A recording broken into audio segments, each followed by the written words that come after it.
This is a story that just broke yesterday. Axios' Ina Fried talked to a couple of top tech companies about this. They're very worried the next 48 hours, probably state actors are going to claim to have meddled in state elections, to have either infected a registration base or a tally.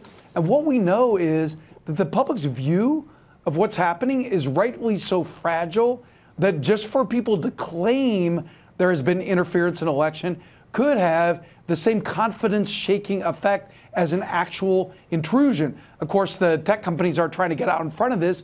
They know they're going to be blamed, but it's also like it's an important sign of where we are. And the Homeland Security Secretary just last week was warning about this possibility of a claim of incursion by trolls who may just be trolling. Hey, Mike, is there any way for us to know for sure whether there has been interference or not?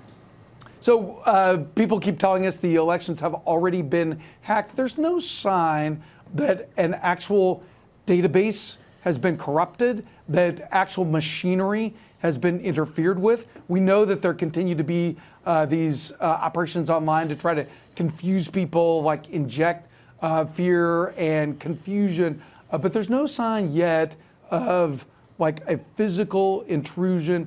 But you listen to the intel agencies, they say that it either is coming or is coming. We just didn't know. Will we know? I mean, that's my question. There's no sign yet, but will we know as the public? Will they know, first of all, as the guys who are looking out, and will we know as the public if there is a real reason for concern?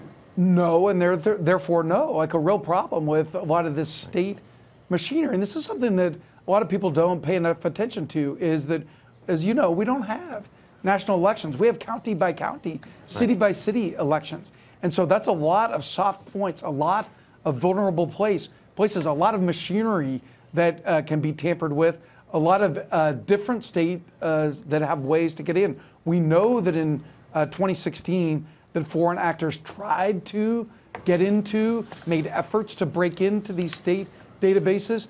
And you talk to cyber experts, it's only a matter of time until that actually works.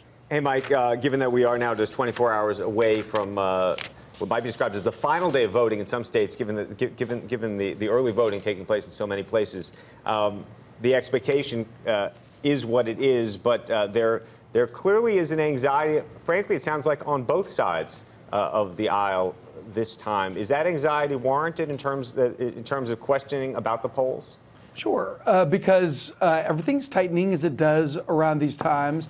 Republicans don't have a clear path to saying how they would keep the House majority. And that's why the split decision, the split verdict seems very likely, like something I know from covering local politics decades ago. If someone can't tell you exactly how they're going to win under a best case scenario, they ain't. Right. And we have seen the clips of the president saying he's focused on the Senate. So it still looks like Republicans pick up a seat or two on the Senate side.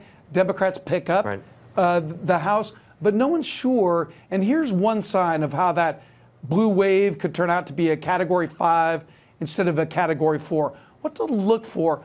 It doesn't look like Democrats are going to take the Senate, but what could happen, what would be a sign of a Category 5, is if there's presidential level turnout in Texas and you wind up having a Senator Beto O'Rourke surprising, stunning Senator Ted Cruz. That would be one side of that Cat 5.